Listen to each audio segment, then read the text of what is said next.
Why don't you like? I mean, of course, I'm stuck. Is it just a stubbornness thing? Is it literally like you just say that because because I've seen you use it, and you use it like it's an Apple. It's an Use iPhone. what? Your phone. What do you mean I use it like it's an Apple? I use it like it's a phone. Yeah, like but it's you a like I mean, most of the Samsung. Android stuff. What You does know, that mean? like You use it like an Apple? I mean, I just mean Apple's has a simplistic operating system, right? Very simplistic. Yeah, extremely like beautifully Remedial simplistic. almost. Like you don't. It's like the opposite of remedial. It's beautifully done.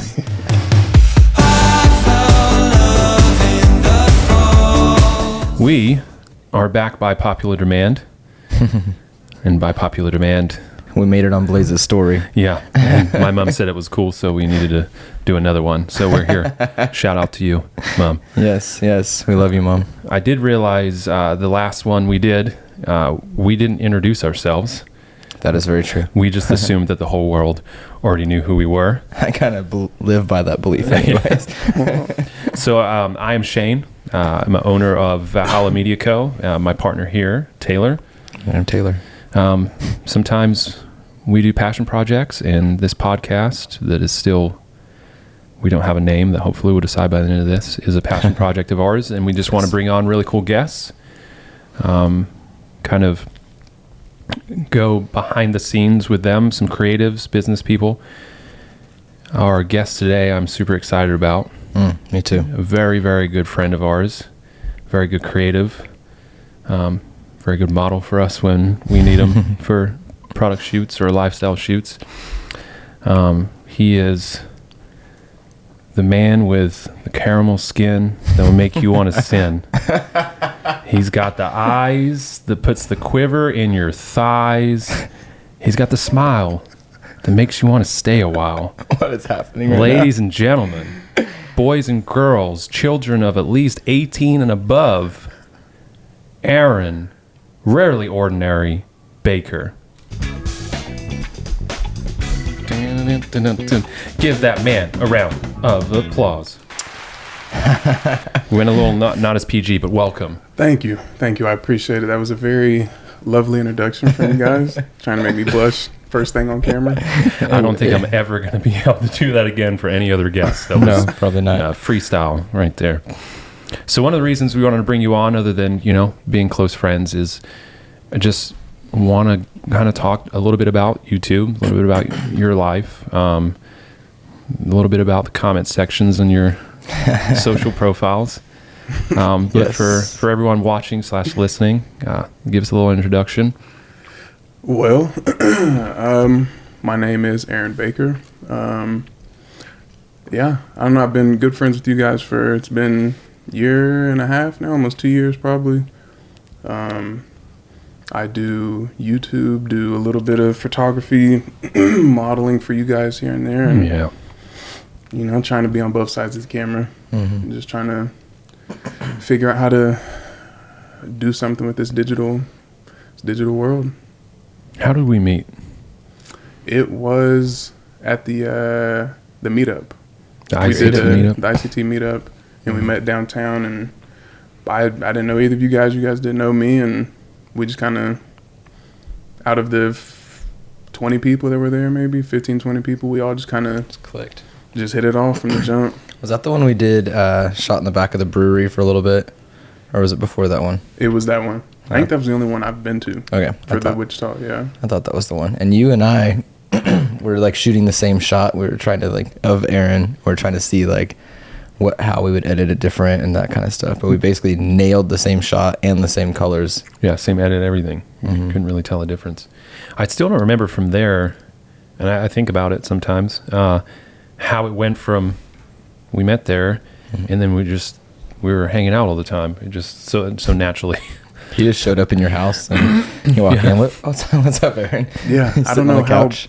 how we transitioned from that meetup to okay, let's get together and do something else. What was the I don't. I next thing. really don't Must remember. be really memorable. memorable. Yeah. But Aaron has done a lot of photos for us. We've done some stuff for companies where we've offered them a branding board with examples, basically, and first person to call is him. But you you've started your own kind of creative journey with this YouTube. Tell everybody about kind of what it's based around, and then we can also talk a little bit later about the future of where you want to take it. But right now, like, what are you doing on your YouTube that has grown a ridiculous amount over the last year?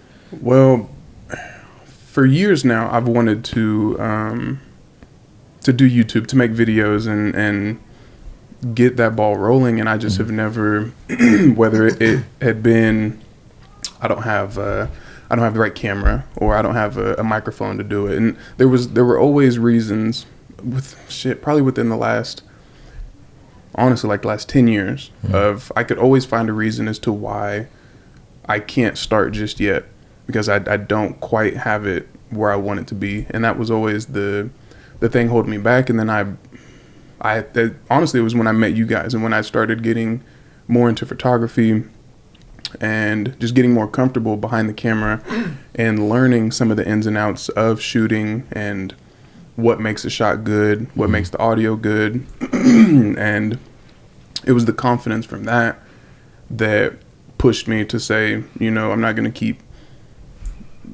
giving out excuses as to why I can't do it. So I got just a cheap camera. I got a microphone, and then my first microphone, I remember, was $20, and my first camera, I think, was like $120 maybe. And that, I was like, hey, I gotta start somewhere. Let's make it happen. And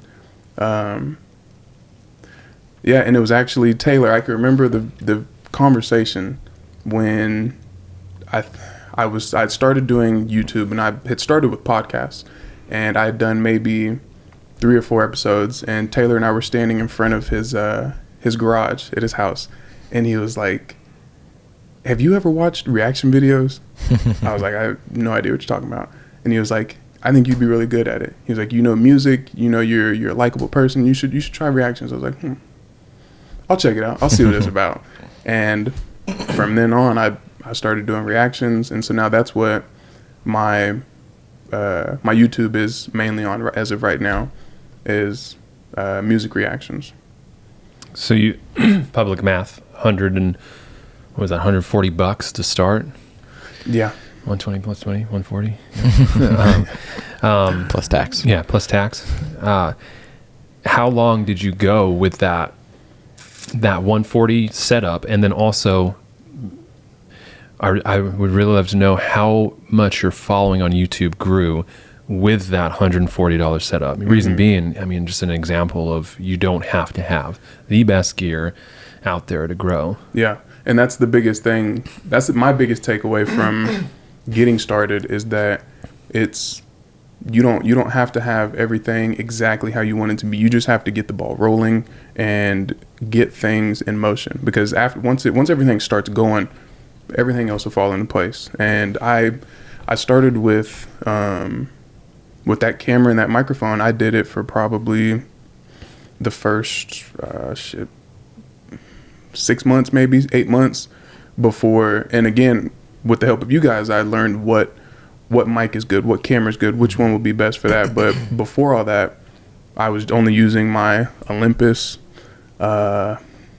M3, I think is what it was. That was the one with the built-in lens, right? Like, you couldn't change the lens out? It did have the changeable lens. Oh, it did?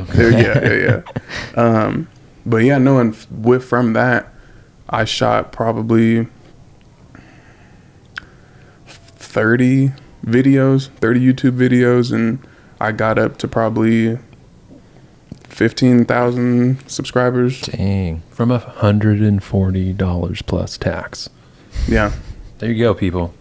You don't need tens of thousands of dollars worth of equipment. Yeah. And even when I did make the change, it's more so for me.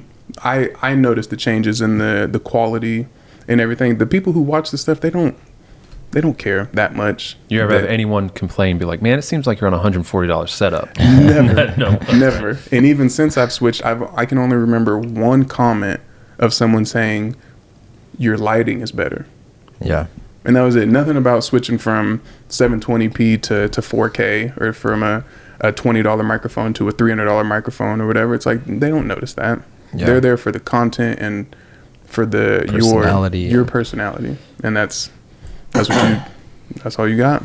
It's so weird too, because in the corporate world, music video world and stuff like that, gear really does matter. Like, gear will get you hired. You know, from certain commercials you may have been in, that you can show up with a red camera that costs, I mean, on average, like probably the whole rig, like $30,000. Like, that's why people are going to hire you. But it doesn't mean you're good at what you're doing. Yeah.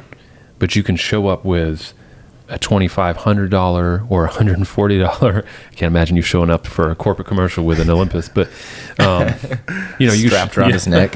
Hey guys. Yeah, I'm ready. But you can show up and because that camera setup doesn't look like it's big and expensive, people doubt you instantly, and you can be the best videographer out there. Yeah, it's strange. And then so you upgraded. I upgraded, and for me it helped. It helped more with my motivation, I guess, to do it, because I felt better about the content I was putting out. But even then, the flame was already lit. Like, the ball was already rolling. I just continued to grow more and more, but it was more so because I stayed consistent with putting out content for people to watch. Because on YouTube, it's, from what I've learned, it's you have to stay regular with your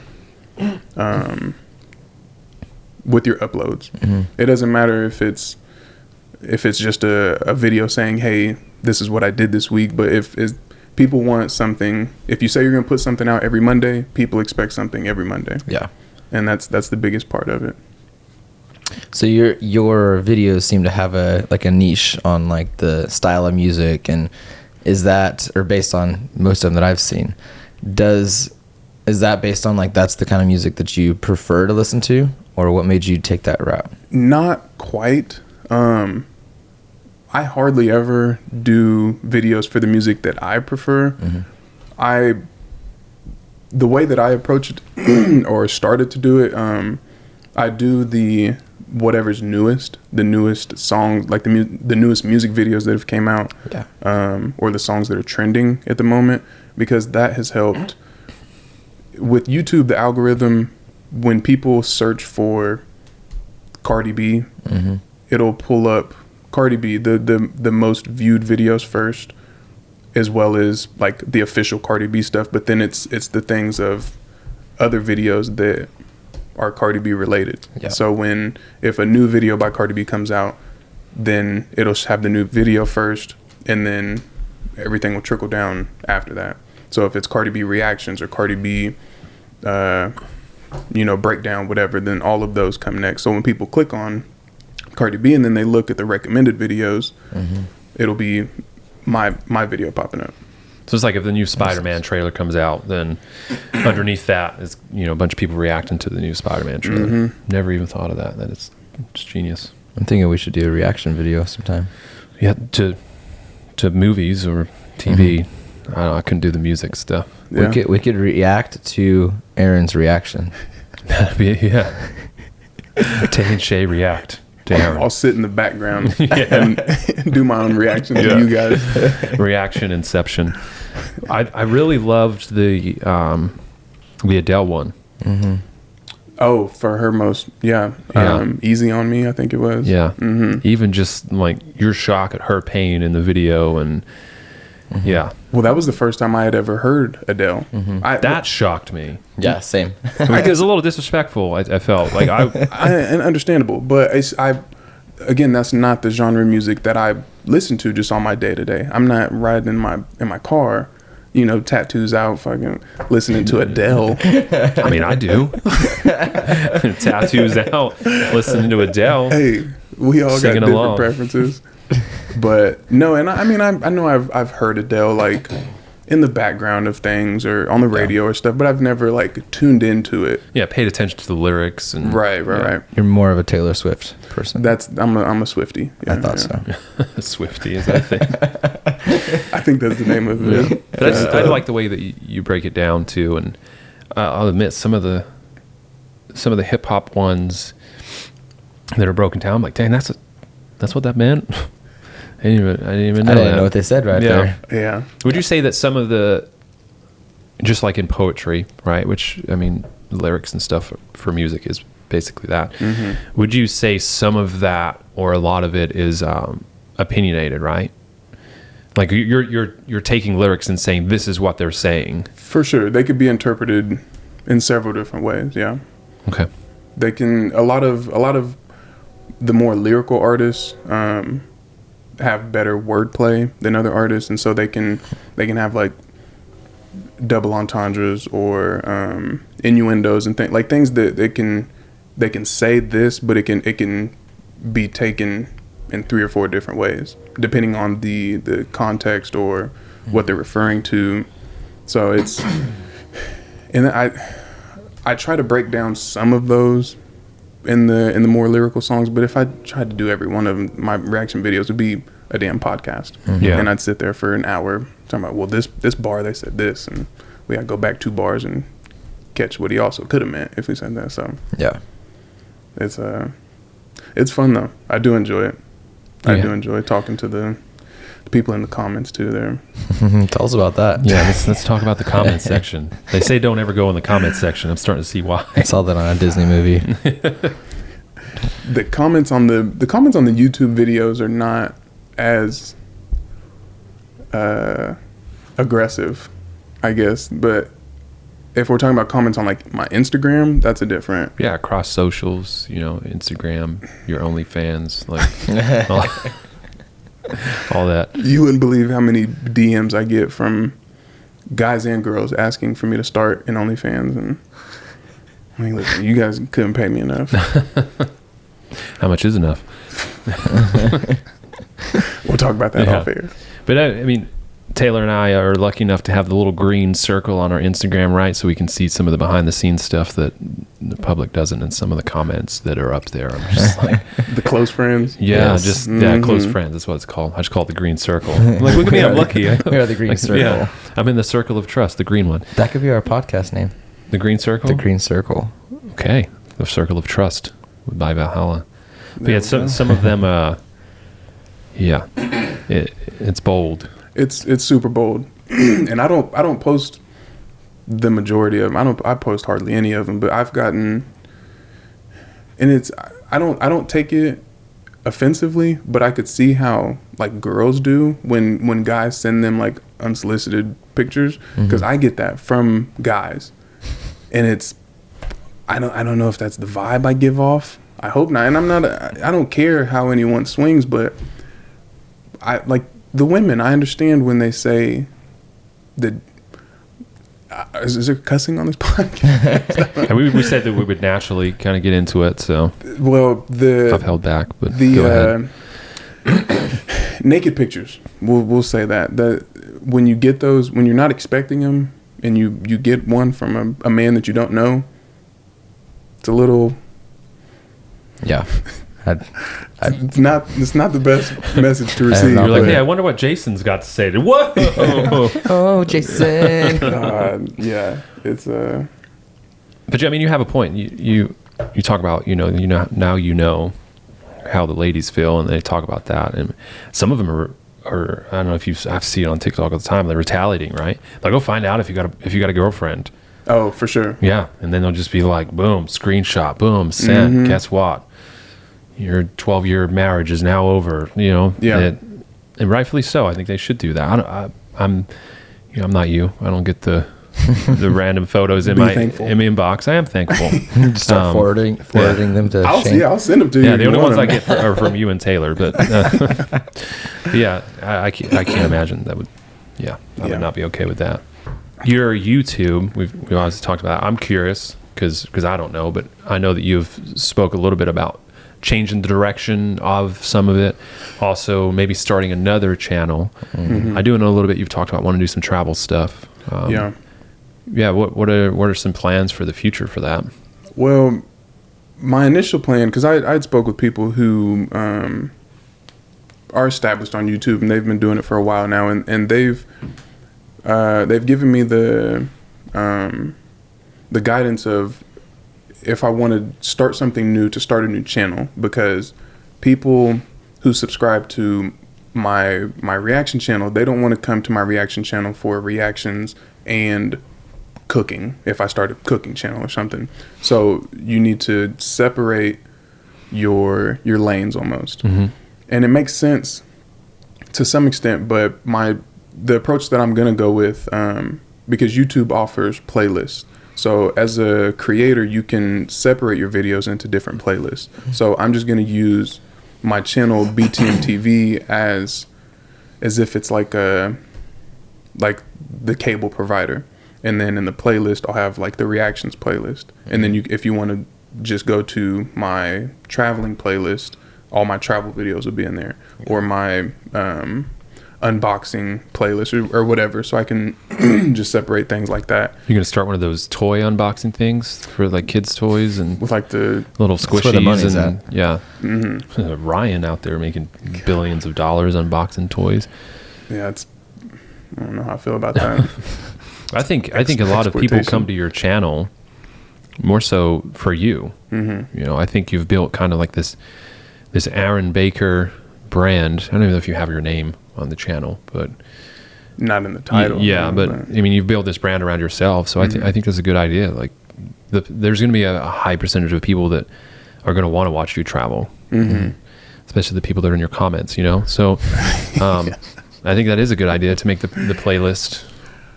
Speaking of that, I had early on, maybe when I had like around like 5,000 subscribers or something, there was a lady, I can't remember her name. She offered me a weekend at her townhome. I can't remember where it was, but she, in the comments, in my YouTube comments, she was like, "Hey, my husband and I, we're not gonna be able to use this year. Do you want it?" And I was like, "Yeah, please, for sure." And this was when I still worked at the airport, so I could fly for free wherever, and I would have had a free place to stay, but I never heard back from her. So COVID. So that's something too. You used to work at the airport. Is it called a para in school? You want to explain that, because I don't know even how to explain it. I'm a para educator, and I help out in the classroom with the kids who need just a little more push, a little more, just to stay focused and that kind of stuff. It's super easy, and it's fun to work with. You're doing that as well as airport and YouTube. I was. And now YouTube's getting you to the point where you can basically just do YouTube, right? If I stay consistent, yes. As of right now, well, within the last year, at the beginning of the year in May, or actually it was last year in November, I messed up my knee playing basketball, and then I messed it up again because I didn't know what really happened. So I tried playing again in March, and instantly, like the third play, it crapped out, because I then the next day went to the doctor, found out I had a torn ACL and two torn MCLs. So I had to have surgery on that. So for the April and May, I was on crutches and I couldn't do anything. And I bought my house at the end of February. So I've just had a lot to occupy my time, prioritized over YouTube. So I just haven't been with it as much this year, but I'm getting to a point now to where I'm back. I've uploaded 4 videos this week. Dang. And it's Wednesday. I've uploaded 4 photos to my story. Do you typically knock out several in a day? If you're like sitting down, you're ready to go, do you do more than one in a day? I like to. Yeah, because it takes maybe 30 minutes at the most to record one video. So it takes more time to set up equipment and to get everything situated correctly. So if I'm going to do all that, I would like to get in 4 or 5 videos if I can at one time, and then just periodically release them. You change outfits in between each video? Listen, just shirts. Do you? Like, seriously? I do. No, I do. Yeah. I've always wondered that, because I know like Joe Rogan for his podcast, I think sometimes, although they're like 3 hours long, I think sometimes he does 2 or 3 a day. And I always wonder, like, do you get changed in between that, or you just very quick little outfit change? Yeah. Okay. So I run into the closet and put on a different shirt. With you and me, it'd be literally just like change colors. Yeah, that's the thing. We just always go black or gray or white. That's what I wear now. Mine is too. My wardrobe pretty much. But I try to spice it up every now and then with a Add some camo. yeah. This is the brightest my wardrobe gets right here. So what about you guys? You guys, what was the point where you guys were like, listen, let's do this together. Let's start merging to where it's not just you doing your own thing and me doing my own thing. When was it like the point of like, okay, let's start something? You talking about like the media company? Yeah. Oh, I didn't know if you were talking about why we started the podcast. No, in the beginning. Yeah, we talked a little bit about this on the first one, right? Where we were just being asked to do a lot of the photo and video combo, and then we were making money to where it was like, I don't want to go to jail for tax evasion or anything, right? I don't know. It just didn't make sense to freelance anymore. Mm-hmm. And noticing that we could build something bigger together with a name. Although I do feel it's the name has been hard. And I think this is what we're talking about with you, that I feel like you've built a brand. Taylor and Shane kind of became a brand. Yeah. I'm not trying to be like braggadocious about anything, but it did, because most of the time we get asked for Taylor or Shane, not Valhalla. But I think that just wanting to build something bigger, wanting to build a name, having dreams, it made sense to do it with this guy right here. I don't know, what do you think? I always had that goal and mindset of I really wanted to build something that wasn't Taylor Trickle. And that's even why, even recently, like, I don't post many things on like my Taylor Instagram or stuff like that. It's because I always wanted to build something bigger. And so when Shane and I started talking about Valhalla, like as a company, before there was ever even a name, like we had all these things that we wanted to do, not just photo, not just video, not just marketing, not just whatever. We wanted it all to be in there, and we wanted to have a team. And I think that was something we both got pretty fired up about in the beginning, is like, yeah, it's great to be doing this together, but I'm like, man, we could build a team that I want to build something that's like a one-stop shop. So that's not just Shane and I, that's not just me on my own or Shane on his own, and let's freelance a little bit. We wanted to build something that's like, it's forever, and something that technically our kids could work for if they wanted to in the future. Yeah. I wanted to build something that just never to work for anyone ever again. Exactly. I mean, some of the jobs that I have, and I don't want to work for anyone anymore. And I've always been kind of like a business person without a business degree, something that somewhat's come natural. I think Taylor just found this out the other day too. I was 20 years old, 19, and I started an entertainment company. I've never told you this either. So it was called, Felixstowe Promotions.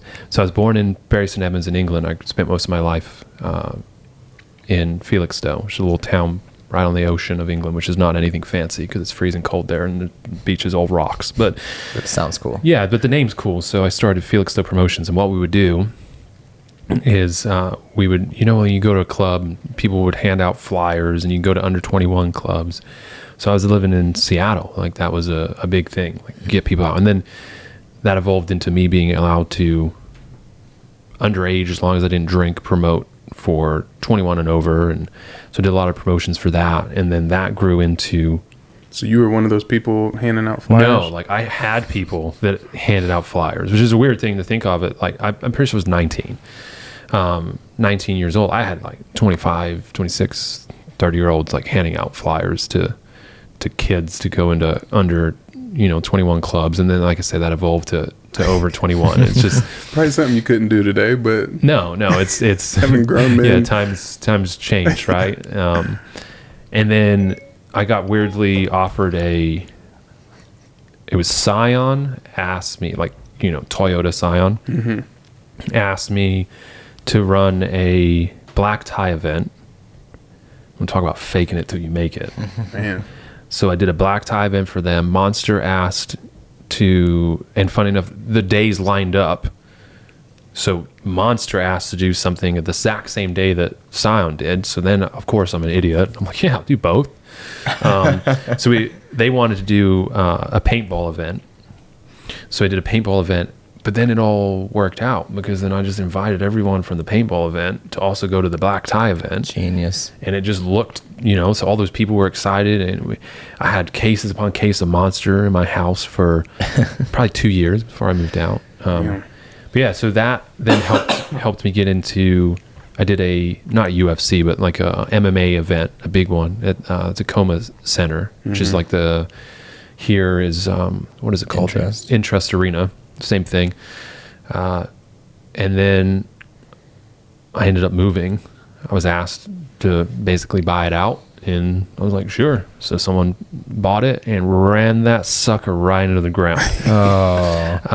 Yeah, gone. Not a thing anymore. I was supposed to get, royalties and stuff for it too. A little percentage here and there each month. Gone. Didn't take long. Was that inevitable, or was it on their part? Like, do you think it was like you were just keeping it afloat? It's a grind. It takes a certain type of person Thursday, Friday, Saturday, Sunday, Monday, ladies' night, Tuesday, like it's every single night and it's just a grind. And if you don't want to be in that scene every single night, it's not going to work out. And I did at the time. But that's also why, like, now I don't drink. I don't go to bars. I don't go to clubs. I was doing that. I mean, for one, growing up in England, I was doing that from like 12. But, like coming here, I was doing it since, I was 19 years old every single night. Was it inevitable? I don't think so. I don't want to think that because it was my baby, right? I don't want to think that I was the reason for that. I don't really, truly don't feel like I was. But the person that bought it, yeah, probably inevitable. So they also had this thing, and I don't remember the name of it. It was a website like Facebook, and it was kind of cool. It was Facebook for clubbers. So you go on there, you have a profile. You got Aaron Baker on there, and it's like I go to these clubs, and you had like your top 8, just like Facebook. They're pretty much ripping off Facebook. But it was only for clubbing, and you'd be, we're going out to DV's tonight at 11. It was this whole social network just for clubbers. They're the people that bought it, and I mean, they're gone. Dang. I want to say it was like wild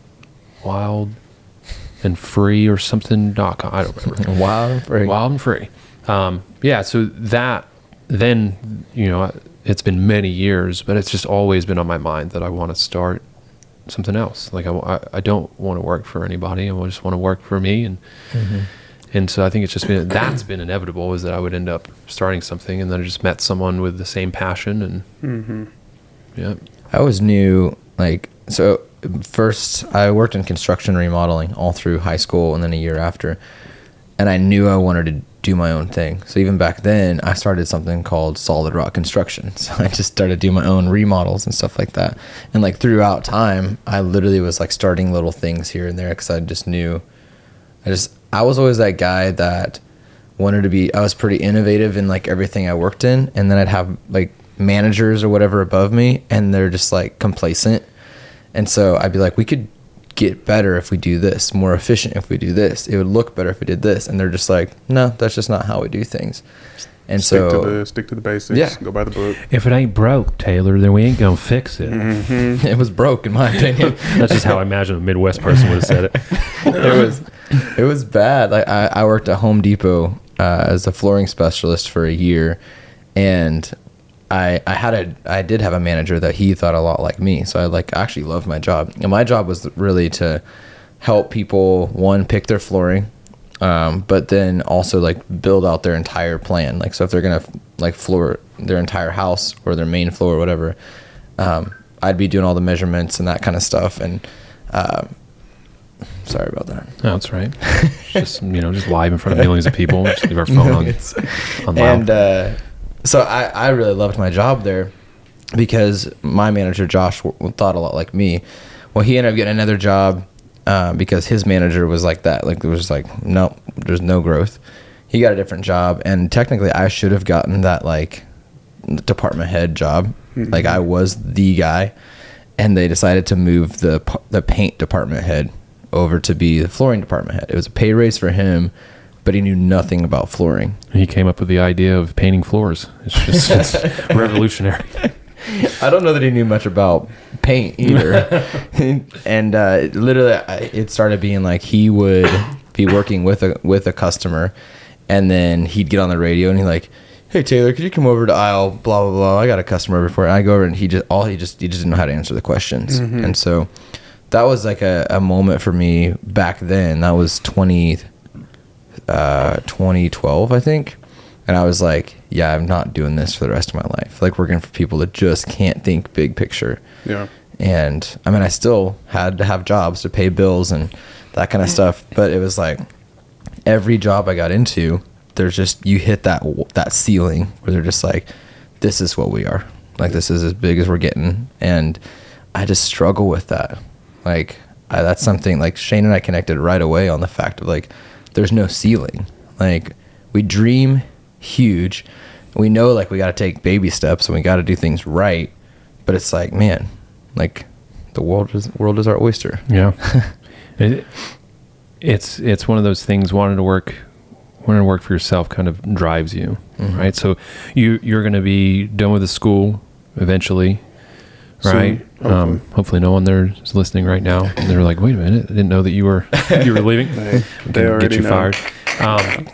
So it brings up something that I'm sure a lot of creatives, people that want to work for themselves and not work for people, like the motivation piece. Mm-hmm. How do you, and you're saying that it's been hard for you lately to put stuff out, like how do you stay motivated? I know it's something that's hard for us at times too. Absolutely. How do you stay motivated to get up every morning, get in front of that camera, record a reaction or a travel video or respond to your comments or whatever?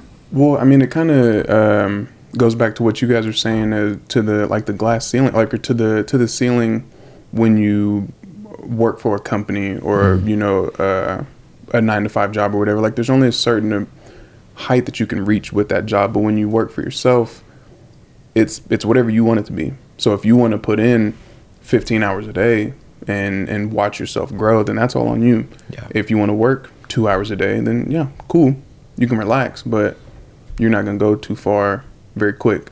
So in the beginning, when I very first started, I guess my start was more lucky because it was during COVID, and so I was working from home and I had all the free time that I wanted. So I'd sit at home and I would start recording, and I'd pump out 4 or 5 videos at a time, and I just easy. And so I started seeing everything get in motion, and it was one of the cool things that really, then when I said to myself, like, all right, this is something that I can do and I can have fun with. I did a reaction video to one of my favorite rappers. His name is King Los, and it was a freestyle that he did on like Hot 97 or something, and the video had maybe like 300 or 400 views maybe, and he himself commented on the video and said, "Thank you, appreciate it," or something like that. And I was like, damn, That's pretty cool. well, fuck, all right, let's get it going, let's keep it rolling. And that was I already had motivation to continue it, but that was the cherry on top. I was like, so I'm doing this, and I'm not getting a whole lot of love right off the top, and I already knew that it wasn't gonna be I put out a video and it gets 10 million views first day. Like, it's a grind. But to see him, the artist that I was doing a reaction to, watch my video, and from his account with the blue verified check mark commented on my video, I was like, all right, this is fun. Taylor just geeks out about stuff like that. Yeah. We got a guy, Sam Newton. He's a videographer, and he comes out. He was always wearing a white Turtleneck. I was about to say V-neck. And he came out with his own V-neck, and one of his slogans is like "Stay creamy." Yeah. Yeah. Well, because he has this whole thing like Milk. Well, YouTubers always are like coffee, like make the coffee, Peter McKinnon, that Yep. kind of vibe. So Sam Newton came out of the gate just like kind of calling out all the cliches of creative YouTubers. And instead of make it like basically a cup of coffee, he had literally just a cup of cream. And it's like, because most YouTubers are like, no cream, just like black coffee from wherever. And he's just like, cup of cream. All cream. So hashtag stay creamy. Yeah, so he came out with his own, keep want to say V-neck. Turtleneck. Turtleneck. And Taylor, of course, buys one. Puts it on. Does a photo shoot. Posts it on his Instagram. And Sam Newton shares it on his story, comments on it or whatever. And I mean, he is for a week. That's like always. That's dope. And then, though. yeah, it is. Dope. I mean, those are the people we look up to, Mm-hmm. right? I mean, there's a lot of people in the industry that I look up to, and I probably be the same way. And what was it, Nightly? Are they a group or just a person? They're a band. They're a band. 3-piece. So, yeah, Nightly. He did a cover on Nightly, and they commented on it, and Shared it on their story. yeah. I just don't know if I can deal with that being famous on social media, blowing up on whatever, going viral. Mm-hmm. I remember I posted a TikTok. It was a really simple one of Taylor was laying down on a stool. Do you remember that one? Mm-hmm. With a skateboard? At his house, yeah. Yeah. So that one within like a day was at like 250,000 views, ridiculous amount of likes and stuff. And that's cool to say, and it's great, you know, you go viral or something, but man, my phone would not shut up. And Yeah. that was my moment where I was like, if Hala ever became, you know, like a VaynerMedia, like Gary Vee Yeah. style, I would be the dude in the back. I'll run it. Yeah. Taylor can be the face. Like, I can't deal with it all day. I mean, it didn't stop for, I think, around 72 hours. I had to silence my phone at night when I went to sleep for those 3 days because it just would not stop. But that's all you got to do. I mean, and I'm not saying that I'm at that point or I'm used to it or anything, but you learn to like pick and choose which apps you get notifications from and when you want notifications on, and all of that stuff is controllable as far as like what you're allowing into your daily life. And I think it's fun. And as far as like Taylor getting recognized by these bands and these YouTubers and stuff, that's another reason as to why I have so much fun with it, is because you never know who's watching. Yeah. And just how you scroll through Instagram or Snapchat, whatever you're looking through, celebrities, they all do the same thing, and they get recommended different videos of people they don't follow and all this and that, and all it takes is one view from one person to see something like, damn, I like him, let me reach out to him, and that could be a connection to anything, and that could change your life. It's like that cherry on top. I don't think, you know, Taylor's singing the song because he loves it. He's wearing the sweater because, you know, probably partially it looks good. It really does. It's a pretty cool sweater. Turtleneck, sorry. But, you know, someone commenting, the person that designed it or the person that sung the original song, it's like that cherry on top. You don't do it for the reason for the comment, but Right. yeah, it's a pretty big bonus that they comment. I'm just waiting for Travis Barker. Apparently that's how you make it in music right now, is you just get Travis Barker to... Yeah, he's just been finding people on TikTok, right? And Yeah. then signing them, and you have to do some reaction videos. Bro, Avril Lavigne signed to DTA now. Really? Yeah, like she literally is signed under Travis Barker. Like came back strong. Travis Barker signed her, and now she's killing it. See, that's all it takes. Come One back. person to see it. Yep, she was probably making videos on TikTok, hoping someone would recognize her, and Travis Barker did. Good for He's her. like, hey, I remember you used to make music. Yeah, years and years ago. You look real familiar for some reason. Yeah, social's weird. I don't know. What do you think about? Obviously, you can't speak on a doctor, but like the psychology of people just wanting likes On social media. Yeah, I It's- hide the counts now. I don't want to see it. It gives people, and again, I'm not a doctor. I ordered my degree, but it hasn't came yet. But it gives people the sense of accomplishment or acceptance. You know, when they get those likes and they see the numbers go up, and it becomes, that's how they identify as whoever they portray themselves as on social media. And if they're not that liked on social media, then maybe their confidence in real life isn't as high when they're around other people who look like the people on social media. And I think it's tough for sure for the younger generations who have only grown up with that, because again, I work at a high school, and so I see all these kids who are constantly, and it's not that I'm immune to it. I'm on my phone quite often as well. But these kids, they don't know anything else. They live on it. And it's always TikTok. And even just walking in the halls, they're practicing TikTok dances and shit. And it's No way. They're just out there like, oh, yeah. Yeah, that's it. That's all the time. They'll set their phone up anywhere. They'll be at the store. They'll be in the hallway. Anywhere. They'll just set their phone up against something. Girls will come out of nowhere, and everybody starts doing a choreography dance. And You ever get yelled at by them for like walking in front of one of their TikTok no, dances? I farted in one of them once, but I don't think it was silent, so I don't think that. That's strange. Like we're not in that world at all. Like watching kids making TikToks. So like I don't see that as real life. Even though I see it's on TikTok, but I don't see that like in the hallway. Like 5 days a week, I'm around 13 to 18-year-olds, and it's dang. It's kind of weird how a lot of people have become immune to this this camera in your face. Like vloggers, right? Mm-hmm. People walking all the time. They're, yeah, I'm out here in New York City, and people just walk by like it's nothing. Yeah. Mm-hmm. And now we've got I'm not going to be able to talk about this much at all, but the Metaverse. Yeah. Is it called Metaverse? The Metaverse. Metaverse. Mm-hmm. I don't know I'm really real anything interested. Yeah, I'm interested, and I can't wait to sit down and read about it. But it sounds a lot like we were talking about this today. Ready Player One. Mm-hmm. You know anything about it? Probably not more than you. Yeah, it's like you can create your own avatar, and I'm assuming Oculus, and what's the one that you have? Virtual reality, virtual reality VR stuff. You yeah. put it on, and you can literally be in your underwear in bed right now doing this podcast at our table, but not here. I love it. I love the innovation and the how much stuff is growing, but it's also it has its cons. Like it's scary for a lot of reasons as well. But I can only hope that it's used correctly and not abused.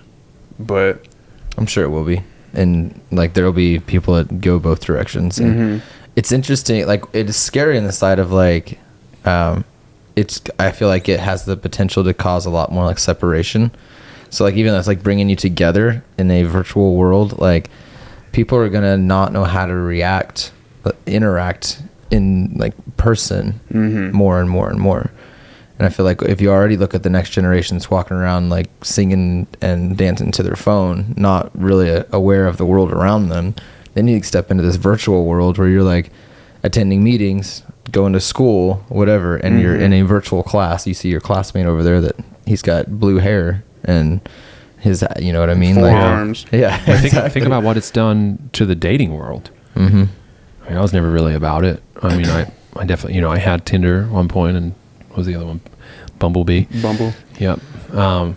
But people on there with all this confidence, and then, yeah, you get catfished. I was gonna say, let me watch an episode of Catfish. Yeah. They're just dating in the metaverse. It's Shane and I dating. I would definitely build a character and just to mess with both of you. Well, that's also the thing with like a person's confidence. They're free. They feel free to say anything and do anything when it's online, and that can be used for the worst as well, like with bullying. Because when trolling and stuff, all that shit. So when social media came around and people could say anything they wanted to, and there's no consequences.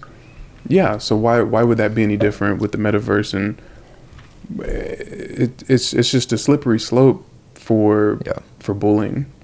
And not that I'm like some huge advocate to stop bullying, but I don't know. It's just, I'm sure you see it all the time, working at the school, right?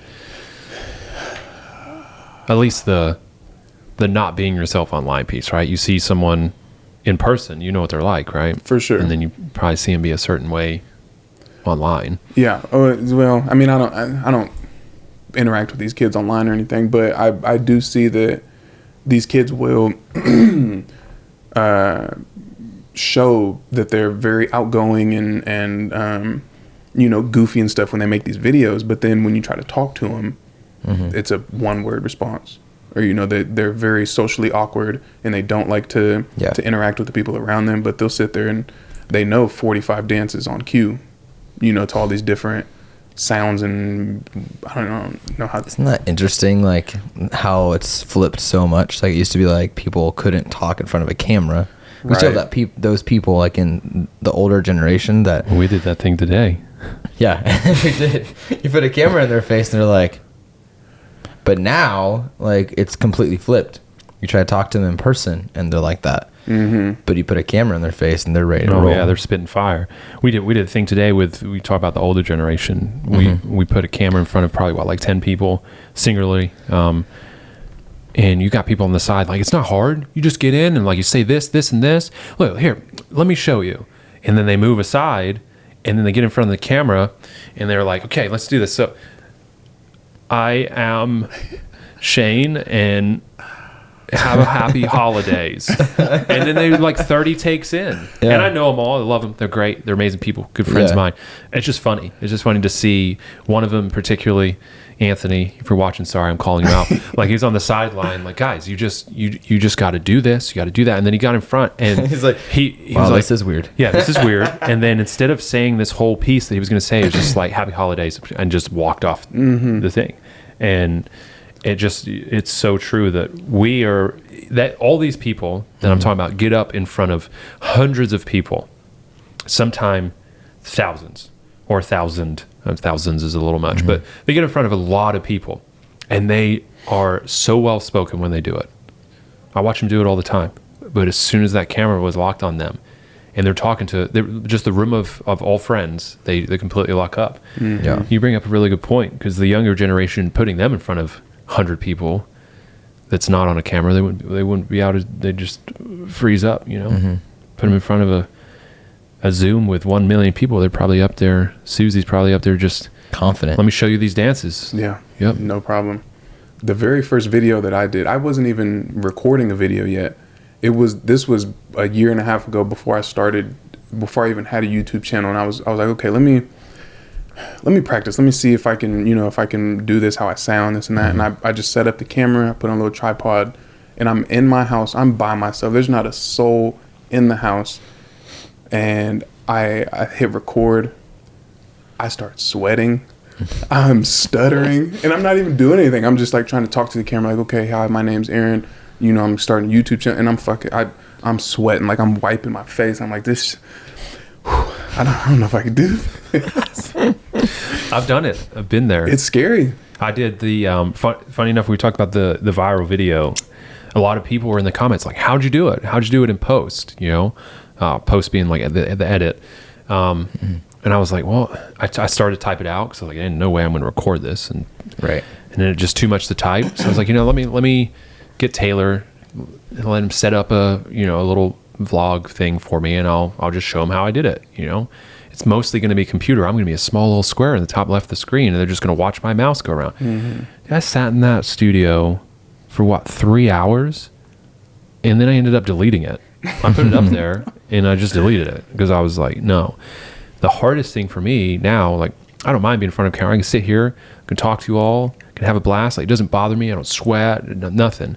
I just hate hearing my voice. Yeah. That's the hardest thing. Like, when we decided to do this, I can't stand listening to my own voice. So I feel bad for the people that are out there that have to listen to it as well. Yeah. It's hard to get comfortable doing it. I mean, and it's just like any other job. You have to learn the ins and outs, and you have to gain that confidence within yourself to forget about your insecurities or what you think people are thinking about you. It's just do it. I think Jay Shetty is his name. I was watching it was a TikTok or YouTube the other day. He was asked, I'm going to butcher it, what is something that you no longer care about that meant so much to you before? And his response was being understood. Yes. And he said that I no longer care if I'm understood, because at the end of the day, I'm not going to be understood by everybody. And I'm okay with that now. And that right there, just listening to that, which is one of the reasons I love TikTok, YouTube, all that stuff, because I wouldn't have heard that had I not been on it. It's one of the reasons I love, most of my TikTok is motivational stuff like that. That just changed my view on a lot of things too. I always feel like I'm misunderstood a lot. Sometimes I'm called condescending. It's a big one, which I'm not. well, maybe I am, I don't know, but I'm not trying to be, Right. at least, you know, I'm trying to educate, help, be kind.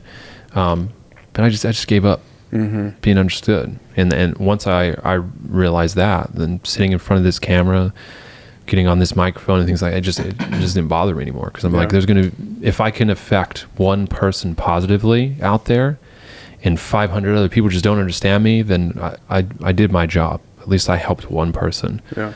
So I think that's super valuable. That was something that was like a changing point in like my life, is like a lot of people, they won't, especially jumping into like starting something like we did and starting something like you did, like people don't understand it. And especially like in my situation, quit my job to go start this, you know? And so it's like, I got to that point where like, well, there's going to be those people that are very like, they worked the 9 to 5 their whole life. Like, they're like, what are you doing? And I just like, naturally, I never thought of that exact phrase. Like, I stopped caring about being understood, but I naturally stopped caring about that. Like, Yeah. I didn't stop in that moment caring what people think, but I stopped caring like, they don't need to know why I'm doing this. They don't need to understand where I'm going. They don't need to, like, I'm just going to show them. And so that was definitely something that when you said that, I was like, man, I actually had that mind shift change. I never thought about it. I doubt there's a lot of people that are on their deathbed at, 80, 50, 90, whatever. They're like, man, I wish I was more understood. Yeah. I wish I'd worked 9 to 5 more. Yeah. You know, that Trevor dude that got the paint job as a manager, man, I would love to have worked for him longer. No, like, If you're my grandpa, you try to not be understood. Things that comes out of his mouth, you're like, what? yeah, I got to meet him and he's a trip. But yeah, I just don't think it's that important. Of course, you want to talk relationships, friendships and stuff like that. Of course you want your significant other to understand you. Right. And, that's all about communication. Those close people. Yeah. Yeah. But when you're on this thing, I get it. Not everyone's going to believe what I say or, be out there fact checking me on some stuff, but it is what it is. I've had a few people on this podcast because we don't really, we just want to do this. So like, we want to have guests like you, and we had Augie and there'll be more frequent people and like that are on more often than once. And there'll be, people that are on once, but there was several people like, what do you guys talk about? Just cameras? And I'm like, no, it just goes wherever it goes. But yeah, there was a lot of people just like, I had 3 or 4 people like, do you guys just talk about like camera gear? Just like, yeah, we have opinions on life too. Yeah. Not just camera. We'll do segments. Yeah. We're going to do a pretty cool one camera versus another camera segment here, like a little 5-minute, 10-minute thing. And Nikon versus... I'm not touching a Nikon. So we could borrow one. I know somebody we could borrow one from. You want to use my old Olympus? Yes. Yes. To dissect it? And then we could do your phone versus Aaron's phone. yeah, that's definitely going to be a thing. That may separate quite a few of your viewers. Yeah. Somehow Aaron's gets ran over by a Mini Cooper. Yeah, and the Mini gets destroyed. What is your get up about Apple? Why don't you like? Of course I'm stuck. Is it just a stubbornness thing? Is it literally like you just say that because No. Because I've seen you use it, and you use it like it's an Apple. It's an Use iPhone. what? Your phone. What do you mean I use it like it's an Apple? I use it like it's a phone. Yeah, like but it's a most of the Samsung. Android stuff, What does that mean? like, You use it like an Apple? I just mean, Apple's has a simplistic operating system, right? Very simplistic. Yeah, extremely, like, beautifully Remedial simplistic. almost. Like, you don't. It's like the opposite of remedial. It's beautifully done. Android, you can. It's kind of like a jailbroken phone. Like, you can do all kinds of cool stuff too. You don't do none of that. Yeah. You just call and text and Snapchat. No. Check your comments. Listen, first of all, don't put me on the spot like that. But second, I do a lot. he does have a background on his phone that's not black. I will admit, and it though, changes every time I pull it up. Look, now it's a snowman. Let me get all that shit off of there. I will admit the That's a zoom. snowman. Have you seen the zoom on his Now phone? it's a horse. Right, That's a reindeer. that's a reindeer. That's a yak. It's a fat reindeer. That's a horse, and that's a reindeer. Have you seen the zoom on his phone? It's pretty impressive. What kind is that? This phone is the S21 Ultra. S21 Ultra. So the camera, I don't know how well you guys can see it. There's several cameras on here, but it has a the zoom on the camera has a 20 times zoom, but after you take the picture, you can do 100 times Still zoom it in. Yeah. Dang. So it's ridiculous. It's a 108 megapixel Whoa. camera. So why don't you just do your What's Apple's? YouTube videos on your phone? Yeah, I know. It sounds like it's better than definitely better than your Olympus. It's better than the Olympics. Yeah, that's for sure. And I have thought about using that, but most of my videos are just stationary, so I don't need a lot of different angles or stuff like that. But I've thought about it. Yeah. I might try that out one of these I days. just grew up, so like the first computer I ever used was a Mac 2 that my grandpa had in his basement. I played Snake on it. What was that noise? And so like I had a Dell for a little bit, like a little Dell laptop. Hated it. Like so bad. And then when I jumped back into Mac, I just like, that was just how my brain worked.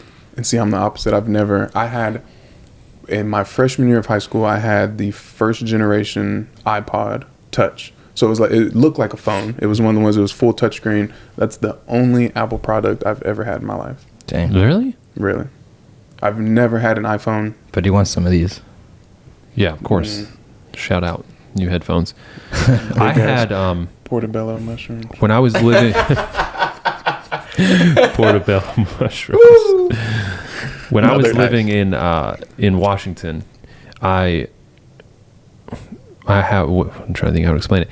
So in the Air Force, I went to Sprint and I was like, hey, do you guys do like military discount?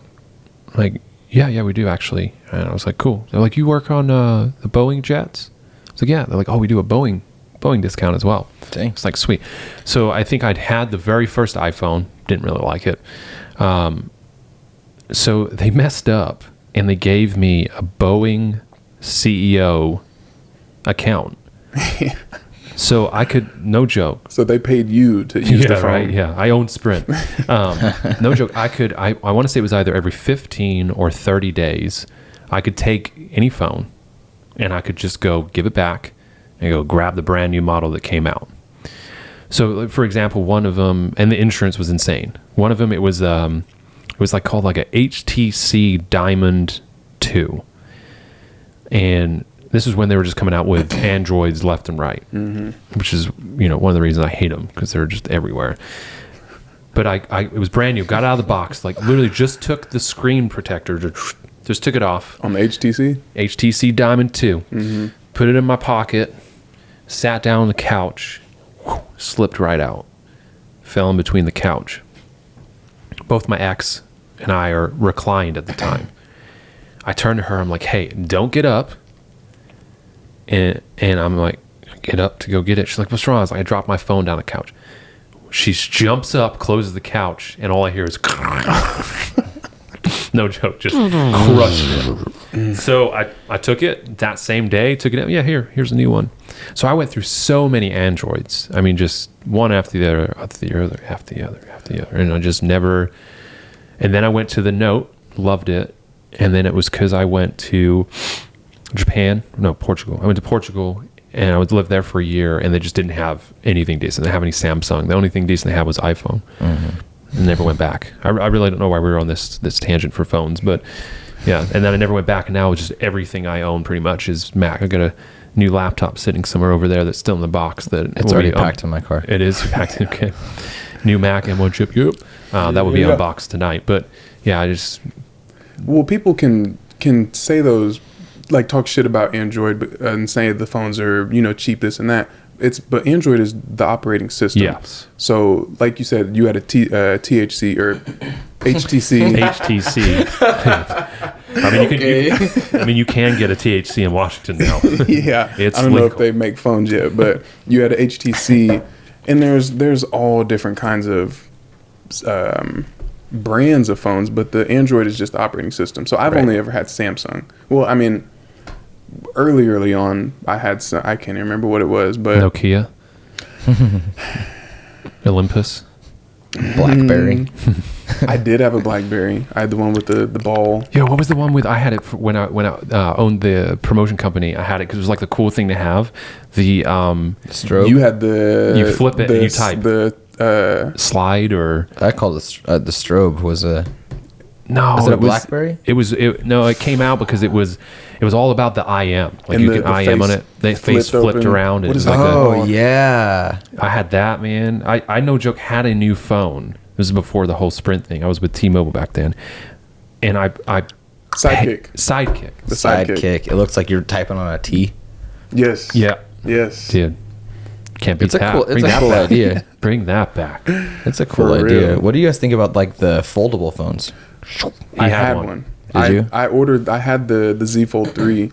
And it's an amazing concept, but it's just not there yet. That Yeah. fold in the middle of the screen. And dude. it's not that noticeable, but because of the size of the phone and everything else that it has to account for, it took away from the camera. The camera was shitty. The operating it was the refresh rate was low. It was lower than what it was. I think they upgraded this one, but it's just it didn't feel like a good smartphone. Yeah, There was that there would was bother way me too so much. bad. Like if you see anything like the fold line or anything, I'd be like, no. It was nice, but even the 2 or 3 weeks that I had it, I rarely opened the phone to use the full screen. Because like, what am I really going to be doing to use two hands to have this phone, a tablet in my Yeah, pocket? that's what the Sidekick's for. Right. Yeah, bring that back.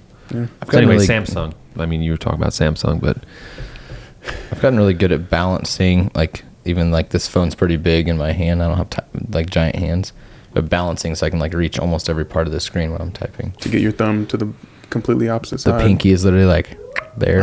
oh, have you heard of the pinky thing? I've got it. Have you heard of it? What are you talking about? All right, so you take your pinky. You can see if I can see it there. You put it out, and there's that curve in it from where you take. Where's my phone at? Oh yes. So like you take Yes. your phone, you hold it like this, right? And your pinky's on the bottom of it. So you have a permanent So you got a indention? permanent. Like that's what technology is doing to us. Look at that. Look Is at that that. Let me Ariel. see it. Wow. Taylor, Oh my god! You put that close to like that camera or something. That is ridiculous. you need to see a doctor. That's like a surgery needed. The first time I saw that, it's because the way the bottom of my phone is like got that little groove. Were you charging your phone with your pinky? I was holding it like this, Damn. and next thing you know, I like looked. I put my phone down, but I looked at my pinky, and it was like red and swollen. It looked like almost like I had a wart right there. I was like, "What is wrong Yeah, with that's my a thing. I pinky?" have noticed that before on my pinky. That is really bad. Now that I look at it in this light. Yeah, I'm going to take a picture of that and post it with this podcast. 4 or 5 generations from now, our pinkies are just going to be like Yeah, they're good. Yeah, you don't need those little things in the back of the phone anymore. Your hand just No. naturally curves into it. Yeah. Yeah. Sorry, that was a bad That's phone tangent. but- That's the thing about this podcast, though, is like you never really know where it's going. I was thinking Any like direction. somewhere in the title, you know how like you can touch on like 3 topics. Like we talk about YouTube, the Metaverse, and iPhone versus Android. yeah, there you go. Let people know that there's something more than just like. I feel like this podcast even kind of started off a little slow, and then all of a sudden we just like got in our flow. Yeah, you just got to get comfortable. It'll come And more see- naturally. I tried to do that in the beginning, and you can put a description, like you can write a description for the videos, but Yeah. I mean, at a certain point, like what you're talking about earlier, the people, they come to see you guys. Yeah. Like they're here to listen Mostly to you. you today. Well, I mean, all of us, but but can't wait to see our comment section after this podcast. But I mean, and from my experience watching podcasts, to me, it feels like I'm hanging out with the guys, and it's just we're just shooting the shit, talking Yeah. about this, talking about that. And I can't participate when I'm watching the podcast, but I didn't come because they were specifically talking about a certain shoe or That's something. true. Like I'm just listening. I'm just hearing their opinions. You Yeah. know, I know they're funny. I know they're insightful. I'm just And you have here no to idea hang. what's going to come out of their mouth. Nothing. No. Not a clue. That's why I love this, and it's definitely become a passion that I don't know. We do so much work for other people. I feel like it's kind of time we do some stuff for ourselves. And Yeah. this is it for me for now. Like I love it. This is it. This is the last one we're ever doing. Last one, yeah, it's over already. Thanks, guys, for tuning in. So 2022 is around the corner. I don't even know if we're going to post another one before that. So what's that look like for you? What big plans you got? Anything you can let us in on? Just trying to get my channel to back to speed from what it was before, and actually start other channels. And I'm back at the point again where I was before I started YouTube. Like I have all these excuses as to why I can't quite do that yet. Yeah. And I know that's an irrational fear. Like I need to just do it. There's nothing really holding me back, but I just have so many excuses as to why I haven't done this yet. It's easy to just always have these little excuses, It's so easy. bro. And it's so convenient. Yeah. It's very convenient because you just, okay, I'm not going to start you. I'll keep I still got to get this or this. do that or get this done first. Yeah. That's something that I just think plagues creatives in general, right? It's the same thing when people go into the gym. Yes. It's like we were supposed to go today and It's raining it started outside. raining. It's Yeah, windy. dude, it's raining. And it's windy. Yeah. And I'm feeling depressed right now. Yeah. And the gym's inside. Like, yeah. On this couch. Yeah. Now. So yeah, I think it's something that we're always riddled with. It's like writers with writer block, you know, creatives, we get burnout. I think we talked a little bit about that before, and you get excuses. You know, I was going to take some photos just of these headphones I thought would be cool, and I had like 10,000 excuses as to why I just didn't want to get the camera out. I don't know. What do you think helps battle that? I think we talked a little bit about that earlier, right? Motivation. But what battles those excuses? Because that's a big thing that you also talked about as well, is eventually you started, and you kind of got to restart again. So what did you do before to get yourself to just start? And what do you do when you get in that point where you're being, I mean, I'm gonna be blunt, I'm gonna be condescending, like I said I can be something, when you're being lazy. Yeah. Like what do you do? That's what it is. In the beginning, I think I started because it was during quarantine. I didn't have anything else to do. I couldn't go to the gym. I couldn't go hang out with friends. Really, everyone was scared. So I was stuck at home. I was like, well, this is perfect opportunity to do videos. So I was like, whatever, let's make it happen. But once everything started rolling, the motivation kind of came from the viewers, because I would get messages and comments from people who were saying like, listen, I've been down and out. Like I've been going through it. I got to deal with this and that, and such passed away, and I just lost this. But I know that I can rely on you. I can come to YouTube and I can get a laugh. I can get some form of entertainment to help me get my mind off of my everyday struggles. And I'm like, damn. And that's not how I look at it. I look at it as just like, I'm bullshitting. I'm having fun. I'm just talking shit about some videos or making a comment about this or that. But these people, this helps remove them from the shit that is eating at them, on the daily. And so it kind of came to a point where it's like, well, listen, I'm not only doing this for me, but I'm also doing it for everyone else, the viewers and stuff. And that's partly where my channel name came from. BTM TV stands for Bigger Than Me TV. And because it's bigger than me, it's entertainment, and I don't want to say that it's anything more than entertainment, but that's how I see it. And it's for other people. So I have to use that sometimes as my form of motivation, passion, and motivation to, just to give someone else a smile. Because I like to make other people laugh. And when I couldn't do that, when I was stuck at home and I wasn't making anybody laugh or smile, I had to be goofy online. Yeah. And still waiting for him to make me laugh one day. One day. Sorry. But it's like an escape, right? And that's the thing. And that's the thing that drew me in for photography, was that escape. I was going through it was a rough time in my life, and I got behind the camera, put my eye in the little viewfinder thing, and whatever was in front of that camera I was taking pictures of, and like I wasn't thinking about bills, not that I really had any, but I wasn't thinking about relationship issues, I wasn't thinking about who was going to be president or anything like that. I was just thinking about that one thing that was in front of me and how can I frame it. And I'm sure it's that way for a lot of people when they watch TV or listen to a podcast or watch you on YouTube. It's an escape for them. Maybe it's 5, 10, 15 minutes they don't have to worry about their man cheating on them, or their electricity is going to go off and they're not going to be able to watch you next week. It's an escape. I think that's an amazing thing, and we've talked about the bad sides of social media a little bit, and we've also talked a little bit on the good side, and I think that's one of the good things. Because there is so much bullshit out there that's being pushed or recommended from social medias and YouTube and Facebook. They, the clickbait stuff to get people riled up and all that. And when you can just put out wholesome content of you just not having any political opinions or talk about any tragedies that have gone on, just letting someone enjoy the moment and not have to worry about all of the bad things going on. That's what a lot of people want, and they want stuff like this of just hanging out with people and hanging out and not having to worry about the bombing last week or who hit who with a car in a parade. And everyone is bombarded with bad news all the time. And so if I or you guys can provide them with something else, that's what they want. So that's a motivation enough for me. Yeah. I don't know if we talked about this. Did we talk about how China and their TikTok and their social media and stuff works? Did we ever discuss that? You did a little bit with me. We talked about it at the Friendsgiving.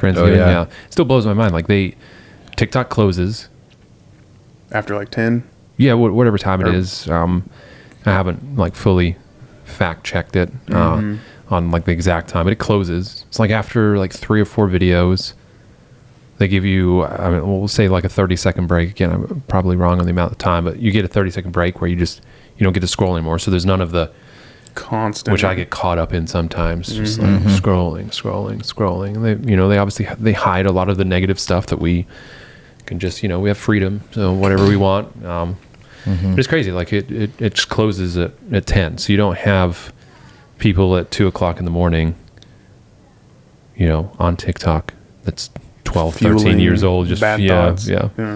It's pretty crazy. I don't know if I read that or seen it somewhere. I was just like, they need to do that over here. Yeah, I've heard about that too. It's good and bad. It's a little controlling, but for positive reasons, we like to think. Yeah.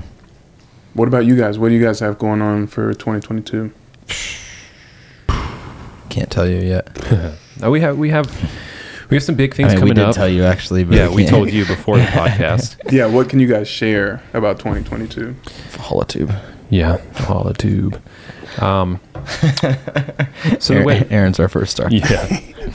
So the Valhalla Weddings will be official here soon underneath Valhalla Media Holding Company. That's big. I think we're at like 35 weddings. I think we actually just added a couple more, but last time I checked, we were at like 35 weddings. So it's a busy year, right? Just on the wedding side.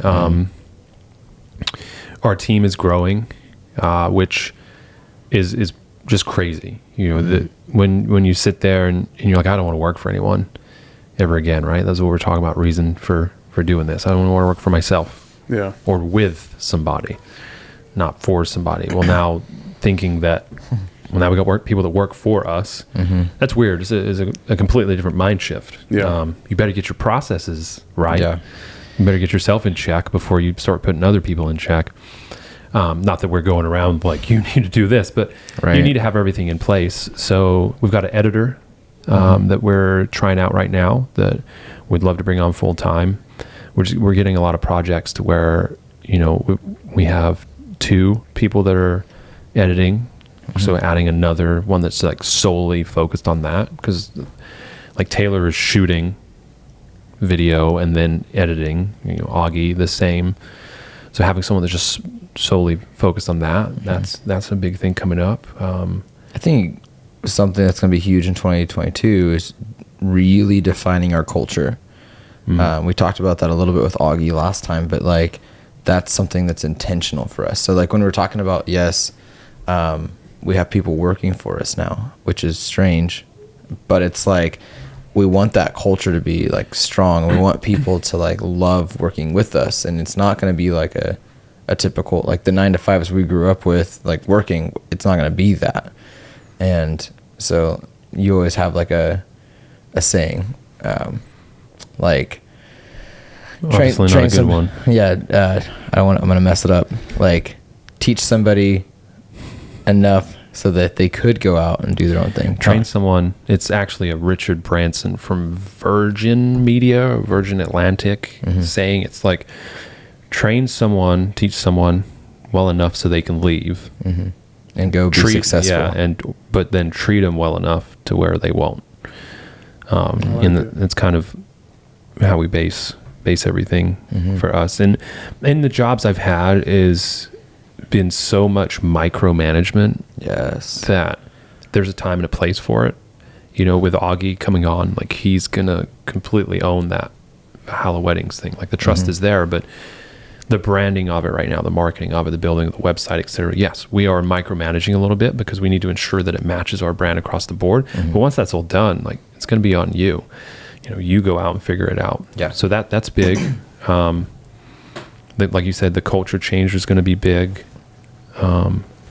We will be offering brides the ability to custom score their own song with or without lyrics to walk down the aisle to.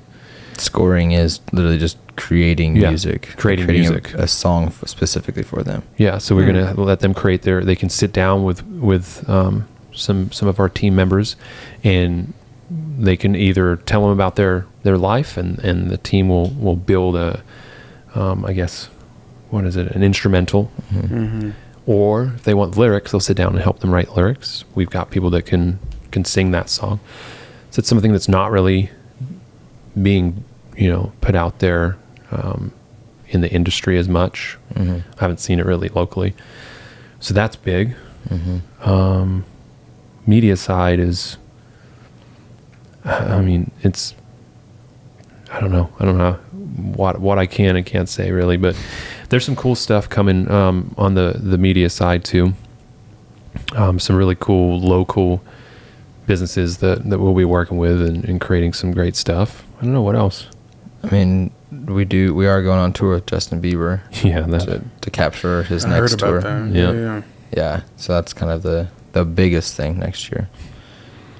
Like I said before, back to reality. It'd be nice though. Probably more equipment. It's always nice. The podcast is obviously new. I mean, we've dropped one, and I'm not sure if this will come out this year or next year. Probably this year, just so we can maybe do a holiday message at the end. Yeah. December. Next week is Christmas. Don't push me too hard. Yeah, that's true. Well, before New Year's. We have a really cool wedding coming up on the 31st. Yes. That this will be the first one that Taylor and I, for probably the last 6 months, will be able to be there together. Yeah. And both of us have been since we booked it, really excited for it. They're from New York. They're from here, but they live in New York. So they chose to come here for their wedding, and they're bringing, their New York friends. There's a bunch of them that are professional dancers. I want to say there's something about Cirque du Soleil. Maybe a couple of them used to dance for Cirque du Soleil, or they still do. Could be completely wrong there, but the way that their wedding is, and this is going to be an awesome video, is they're at the Scottish Rite. Have you ever been there? It's like old... Like the Temple Live now is what they're calling that place. So was the Scottish Rite, now Temple Live. But it's a very, very old, I think, historic building, and it's just got tons and tons of rooms. So the whole wedding is a flow from one room. You start there, and then you work your way throughout the whole building into different rooms. And they don't want the video filmed all about them. They want it to be how the guest experiences it. How the experience, yeah. Are you sure this isn't Cirque du Soleil? Cirque du Soleil? I mean, I keep explaining it to people. It's almost like a haunted house, except not haunted. So like you're going through almost room by room, and like they've got a bar set up in this room, and then you just make your way on. You move forward, and you go up through the stairs, and then you're eventually in the main like auditorium. Yeah, but there's like this one part where you go in, and it's like a concert room. I don't know what's going on there. Something crazy is going to happen. And then you go through more rooms, and then you can get drinks and some food, and then you go down into this another concert looking room, but there's going to be a jazz band, right? It's like up on a balcony. It's it's nuts. It's a crazy. 3-piece. Yeah. I just found out too that we have to wear button up black shirts, black pants. I have a T-shirt with that on it. We'll go buy some. It'll be fine. We'll go get fitted.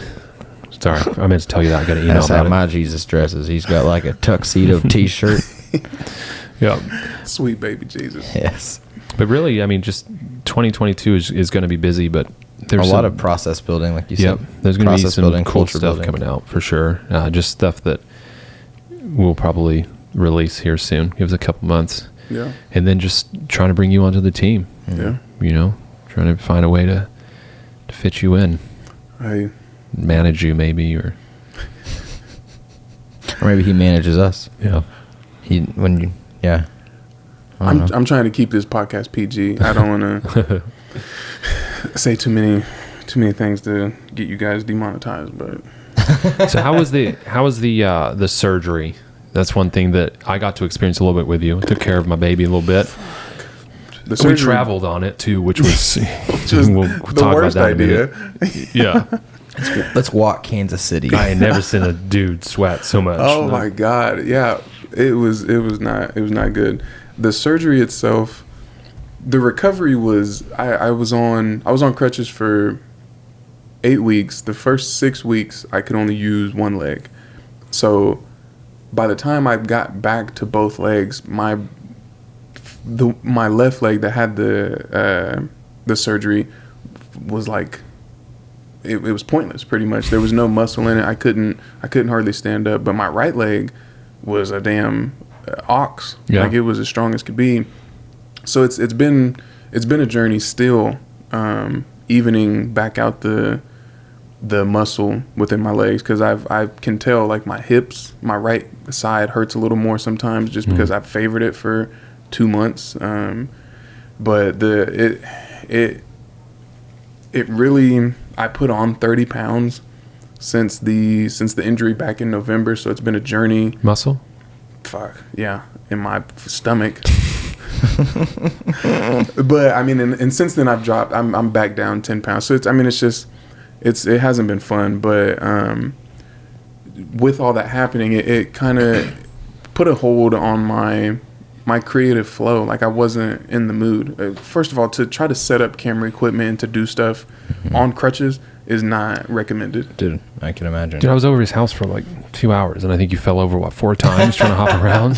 Going up and down the stairs and shit. Yeah, and then you got to take a 30-minute break from carrying around that extra 30 pounds every time you went up the stairs. Yeah, I needed a donut break. And it was just, it was bad. It was rough times. But no, I mean, I made it through it luckily, and it's the trip we did to Kansas City. I love traveling, and I love going places with friends. I can say that was probably number one trip that I should have said no to. Yeah. Just because I was maybe, what was I, like 4 weeks out from surgery?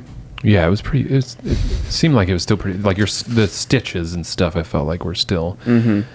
I'm pretty spontaneous when it comes to travel. So it's, it could be like a Monday, and I'm like, I'm going to go somewhere for 4 days on Wednesday.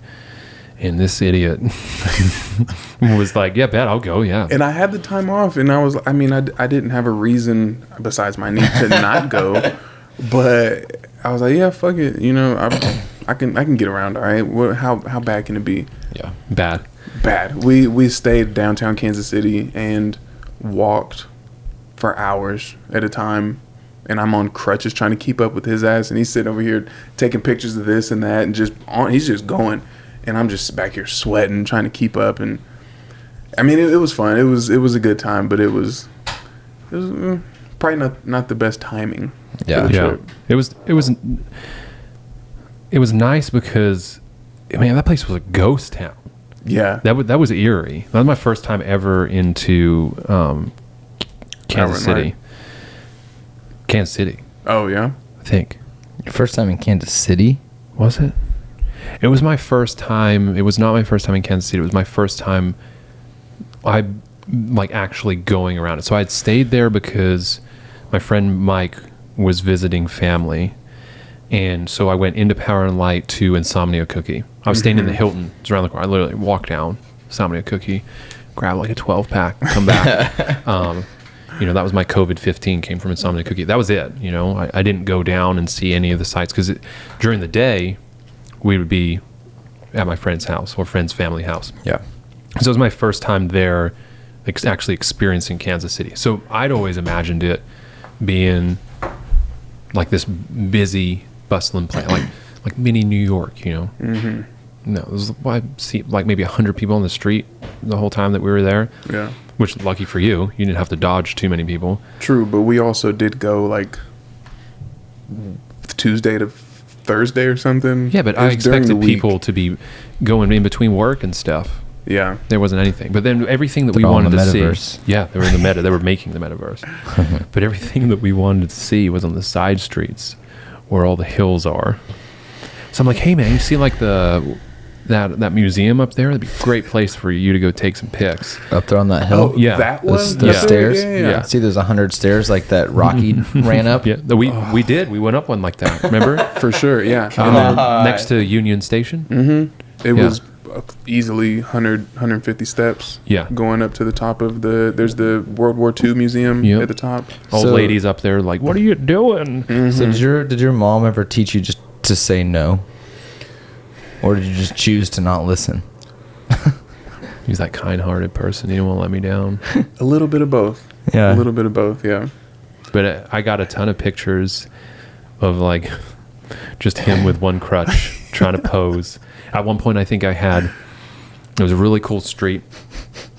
So I was like, there was construction, so no one was on it. Yeah. I'm like, hey man, go stand in the middle. I'll go all the way down here, grab like the 7200, nerd talk. The compression behind you will be great, blah, blah, blah. Well, he goes out there with his crutches. And I'm like, well, dude, your crutches are in the shop. Like, we got to put them to the side. So I run back over, move his crutches, and then take the picture. And then, like, I'm just walking off. Oh, And he's out there in the middle of the street. Standing on one leg. Help! His crutches are on the curb. Shay, can you help me out here? I wasn't the greatest wingman when it came to that. Yeah. But we did it. We got a cool It was good Airbnb. memories. And, still managed to meet up with someone.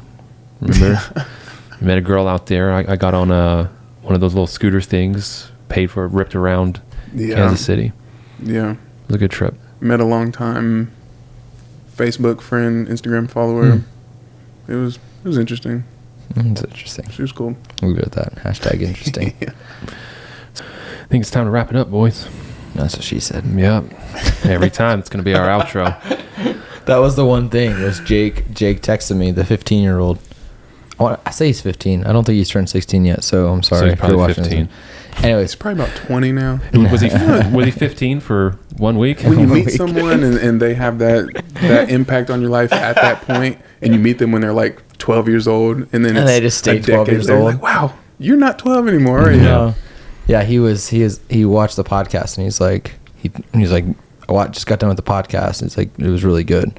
He's like, my favorite part was when you said when you had the "that's what she said" joke. I'm like, of course. Now I'm of going to course use Jake it every would be the single one. time. He would be the one that's like, oh yeah, that's my favorite part right there where Taylor made the wrap it up. That's what she said joke. Now it has to come every time. Exactly. This is for you, Jake. That's what she said. I'm throw you an alley-oop, man. Oh, sorry. It has to come every time. Sorry. Back it up. What'd you say? Now it has to come every time. That's what she said. So we're going to list this podcast. We'll list as we'll put a little E next to this one for explicit. This has been awesome. Like, it really has. It was fun. Thank you so much for coming on here. Had it not been that we had some big news to break to the world in the first one, we would have been our first guest. Well, I appreciate that.